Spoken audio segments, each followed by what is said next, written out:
എല്ലാവർക്കും ടെക്ലേ മലത്തിലേക്ക് നമ്മൾ ഡിസ്കസ് ചെയ്യാൻ പോകുന്ന നമ്മുടെ പുതിയതായിട്ട് ഇറങ്ങാൻ പോകുന്ന OnePlus 13 S കുറിച്ചാണ്. സോ നമുക്ക് ഈ സ്മാർട്ട് ഫോൺ നമുക്ക് ചൈനയിൽ ഓൾറെഡി OnePlus 13T എന്ന് പറഞ്ഞൊരു മോഡലായിട്ട് ഇറങ്ങിയിട്ടുണ്ട്. സോ അതിന്റെ സ്പെക്കിംഗ് കാണൊക്കെയാണ് നമുക്ക് ഇന്ത്യയിലും വരാൻ പോകുന്നത്.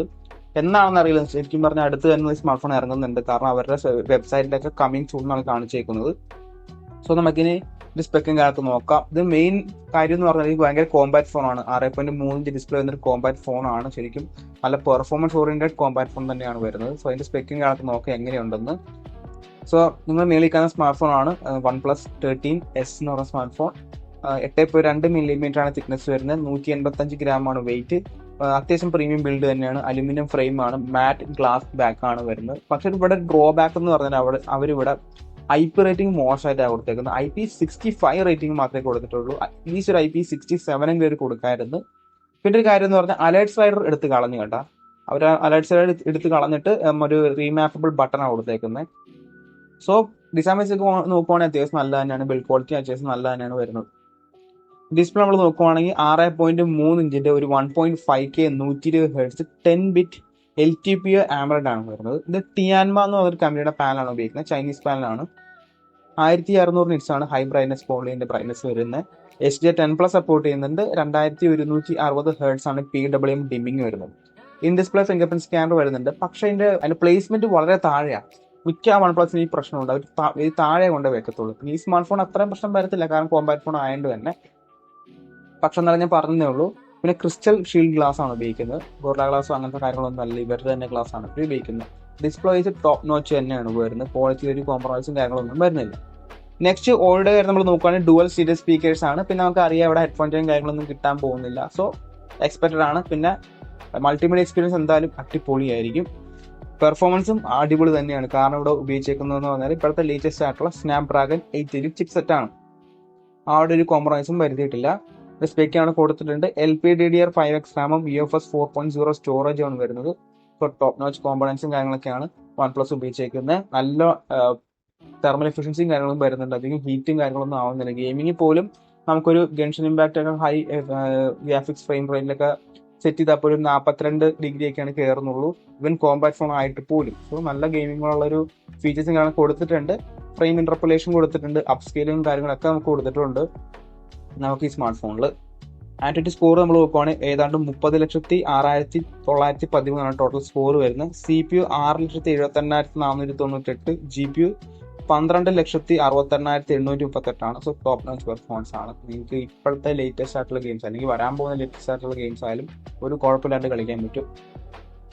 പിന്നെ വോയിസിന്റെ നമ്മൾ പറയുകയാണെങ്കിൽ ഇന്ത്യയിൽ Exynos 15 ആണ്. ചൈനയിൽ ഇത് കളർ വോയിസ് ആയിരിക്കും. പിന്നെ Android 15 out of the box ആയിരിക്കും ഇന്ത്യയിൽ വരുമ്പോൾ. 4 വർഷം ആൻഡ്രോയിഡ് അപ്ഡേറ്റും 6 വർഷം സെക്യൂരിറ്റി അപ്ഡേറ്റ് ആണ് വരാൻ പോകുന്നത്. പിന്നെ ക്യാമറ നമ്മൾ നോക്കുവാണെങ്കിൽ ക്യാമറ ശരിക്കും ഒരു ഡിസപ്പോയിന്റ്മെന്റ് ആയി പോയി. കാരണം എന്ന് പറഞ്ഞാൽ അതിന്റെ പെർഫോമൻസ് ഞാൻ പറയാം. ക്യാമറ പെർഫോമൻസ് ചെയ്യാൻ നമുക്ക് ആകെ ഉപയോഗിക്കാൻ കിട്ടുന്നത് 2 ക്യാമറയാണ്. ഒരു അൾട്രാവൈഡ് സെൻസറും കാര്യങ്ങളൊന്നും വരുന്നില്ല. പ്രൈമറി നമുക്കൊരു 50 മെഗാപിക്സൽ f1.8 ആപ്പസ് വരുന്ന സോണി IMX906 സെൻസർ ആണ് വരുന്നത്. OIS ഉണ്ട്. ഇതിന്റെ സെൻസർ സൈസ് എന്ന് പറഞ്ഞാൽ 1x1.56 ഇഞ്ച് സെൻസറാണ്. അത്യാവശ്യം നല്ല സെൻസറാണ്. അത്യാവശ്യം വലിപ്പമുള്ള സെൻസർ തന്നെയാണ് വരുന്നത്. 4K 60 FPS ആണ് മാക്സിമം നമുക്ക് റെക്കോർഡ് ചെയ്യാൻ പറ്റുക. ഡോൾബി വിഷൻ നമുക്ക് റെക്കോർഡ് ചെയ്യാൻ പറ്റും. സെക്കൻഡറി നമുക്കൊരു 50 മെഗാപിക്സലിന്റെ f2.0 Samsung Gen 5 telephoto lens ആണ്. 2x ഒപ്റ്റിക്കൽ സൂം ആണ് വരുന്നത്. 4K 30 FPS ആണ് അവിടെയും വരുന്നത്. പിന്നെ സെൽഫി നമുക്കൊരു 16 മെഗാപിക്സൽ f2.4 സെൽഫി ക്യാമറ. പക്ഷേ 1080p 30 FPS മാത്രമേ നമുക്ക് റെക്കോർഡ് ചെയ്യാൻ പറ്റത്തുള്ളൂ. തേർഡ് ക്യാമറ നമുക്ക് പറയാൻ പറ്റത്തില്ല. ബാക്കിൽ ക്യാമറയും കൂടി ഉണ്ട്. ക്യാമറ എന്ന് പറയാൻ പറ്റില്ല. തേർഡ് ക്യാമറ എന്ന് പറഞ്ഞാൽ കളർ സ്പെക്ട്രം സെൻസറാണ്. ഇതാണ് അതിന്റെ ഫുൾ ഓവറോൾ ക്യാമറ സെൻസർ. നമുക്ക് പ്രൈമറി സെൻസർ നോക്കുവാണെങ്കിൽ ഇപ്പോൾ ഡേ ടൈമിൽ ഫോട്ടോ എടുക്കുന്നതിന് കുഴപ്പമൊന്നുമില്ല. രാത്രിയും വലിയ കുഴപ്പമില്ല. പക്ഷെ വീഡിയോ റെക്കോർഡിങ് വളരെ മോശമാണ്. ഫോക്കസ് ഹണ്ടിങ് ഉണ്ട്. പിന്നെ അത്രക്ക് സ്റ്റേബിൾ അല്ല.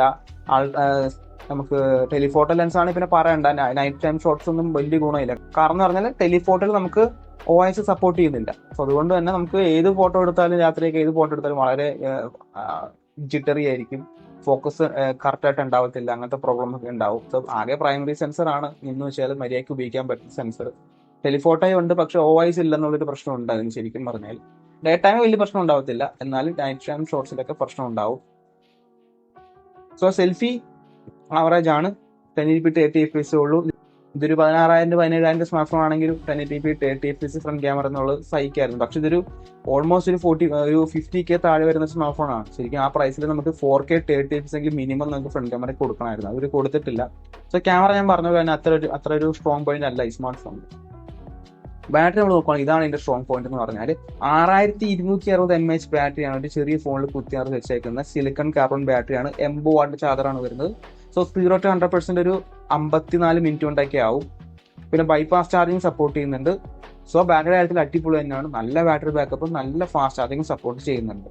നെക്സ്റ്റ് നമ്മൾ കണക്റ്റിവിറ്റി നമ്മൾ നോക്കുവാണെങ്കിൽ ഒബിയസ്ലി 5G ആണ്. ഇത്ര ബാൻഡ് വരും നമുക്ക് ഇന്ത്യയിൽ വരുമ്പോൾ അറിയാൻ പറ്റത്തുള്ളൂ. Wi-Fi 7 വരുന്നുണ്ട്, ബ്ലൂടൂത്ത് 5.4 ആണ് വരുന്നത്, NFC വരുന്നുണ്ട്, IR ബ്ലാസ്റ്റർ വരുന്നുണ്ട്. പക്ഷെ ഇവിടെ USB Type-C 2.0 ആണ് ഉപയോഗിച്ചേക്കുന്നത്. ഒരു 50,000 താഴെ മീൻസ് ഒരു 45 to 50K വരുന്ന സ്മാർട്ട് ഫോണും ഇപ്പോഴും ഇവർ USB Type-C 2.0 ആണ് ഉപയോഗിക്കുന്നത്. വളരെ മോശമായി ഇപ്പോൾ USB Type-C 3.2 ജന്മണെങ്കിൽ കൊടുക്കായിരുന്നു. ഇനി നമ്മൾ പ്രൈസിങ്ങിലോട്ട് കിടക്കുവാണ്. 2-3 വേരിയൻസ് കാണും ഇന്ത്യയിൽ വരുമ്പോൾ. 12GB 256, 12GB 512, അല്ലെങ്കിൽ 16GB 256.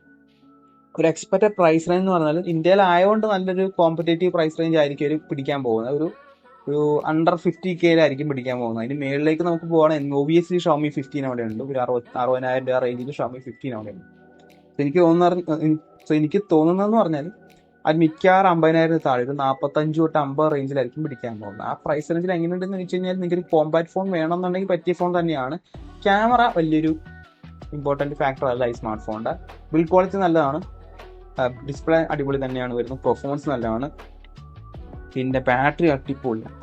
ഇതാണ് പ്രയോറിറ്റി എങ്കിൽ നിങ്ങൾക്ക് ഈ സ്മാർട്ട് ഫോണിട്ട് പോവാം. എന്നാലും ഞാൻ പറയുന്നത് പറഞ്ഞാൽ ഇപ്പോൾ നിങ്ങളതിൽ ഇത്രയും പൈസ സ്പെൻഡ് ചെയ്യാനുണ്ടെങ്കിൽ നിങ്ങൾ ഒരു കുറച്ചും കൂടി പൈസ കൂടുതൽ സ്പെൻഡ് ചെയ്ത് Xiaomi 15 എടുക്കുന്നതായിരിക്കും ഇച്ചിരി ഒരു ബെറ്റർ. നിങ്ങൾക്ക് പെർഫോമൻസ് തന്നെ വേണമെന്നുണ്ടെങ്കിൽ നമുക്ക് ഇതിന്റെ താഴെ നമുക്ക് iQOO 13 ഉണ്ട്. സെയിം ചിപ്സെറ്റും വെച്ച് ഇറക്കിക്കുന്ന iQOO 13 ഉണ്ട് ഗെയിമിങ്ങിന് വേണമെന്നുണ്ടെങ്കിൽ. നിങ്ങൾ ഓവറോൾ ക്യാമറ ഫീച്ചേഴ്സും നല്ല ഡിസ്പ്ലേയും പെർഫോമൻസ് ഒക്കെ വേണമെന്നുണ്ടെങ്കിൽ ഇച്ചിരി സ്പെൻഡ് ചെയ്ത് Xiaomi 15 എടുക്കുന്നതായിരിക്കും ഇച്ചിരി കൂടി നല്ലത്. അതും ഇതേ 6.3 ഇഞ്ച് ഡിസ്പ്ലേ വെച്ചാണ് അതും വരുന്നത്. സോ നിങ്ങൾക്ക് ഒരു ഓവറോൾ പാക്കേജ് വേണമെന്നുണ്ടെങ്കിൽ Xiaomi 15 എടുക്കാം. പ്രൈസ് കൂടുതലാണ്, പക്ഷെ അതിനകത്തുള്ള സ്പെക്കും സെൻസറും ക്യാമറ സെൻസറും കാര്യങ്ങളും ഒക്കെ ഒരു പാക്കേജ് ആയിട്ടാണ് അത് വരുന്നത്. സോ Xiaomi 15 വെച്ച് നോക്കുവാണെങ്കിൽ ഇതൊരു പടി താഴെ നിൽക്കുന്ന സ്മാർട്ട് ഫോൺ ആണ്. കാരണം എന്ന് പറഞ്ഞാൽ ക്യാമറ വളരെ മോശമാണ്. പിന്നെ ഇന്ത്യയിൽ വരുമ്പോൾ ചേഞ്ചസ് വരുമെന്ന് എനിക്കറിയത്തില്ല. ചൈനയിലെ കാര്യമാണ് ഞാൻ പറഞ്ഞത്. അവിടുത്തെ റിവ്യൂസ് ടെസ്റ്റ് ചെയ്ത് വെച്ചിട്ടാണ് ഇത് പറഞ്ഞത്. ക്യാമറയുടെ സെൻസറിന്റെ കാര്യങ്ങളും അതിന്റെ പെർഫോമൻസിന്റെ കാര്യങ്ങളൊക്കെ ഇതിൽ വരുമ്പോൾ ചെറിയ ചേഞ്ചസും കാര്യങ്ങളൊക്കെ വരാം. കാരണം കളർ ഓയിസിൽ നിന്ന് ഓക്സിജൻ ഓയിസിട്ട് മാറുമല്ലോ. അപ്പോൾ ചെറിയ കാര്യങ്ങളും പിന്നെ Indian skin tone digital optimization കാര്യങ്ങളൊക്കെ ഒരുമിച്ചിട്ട് ബെറ്റർ ആയേക്കാം. എന്നാലും Xiaomi 15 അത്രയൊന്നും വരത്തില്ല, കാരണം സെൻസറിന്റെ ഒരു കേപ്പബിലിറ്റി ഉണ്ടല്ലോ. സോ ഗൈസ്, ഇതാണ് ഇന്നത്തെ വീഡിയോ. അപ്പോൾ നിങ്ങൾക്ക് ഈ വീഡിയോ ഇഷ്ടപ്പെട്ടാൽ ലൈക്ക് ചെയ്യുക, സബ്സ്ക്രൈബ് ചെയ്യുക, hit the bell icon click ചെയ്യുക. നമുക്ക് നെക്സ്റ്റ് വീഡിയോ കാണാം.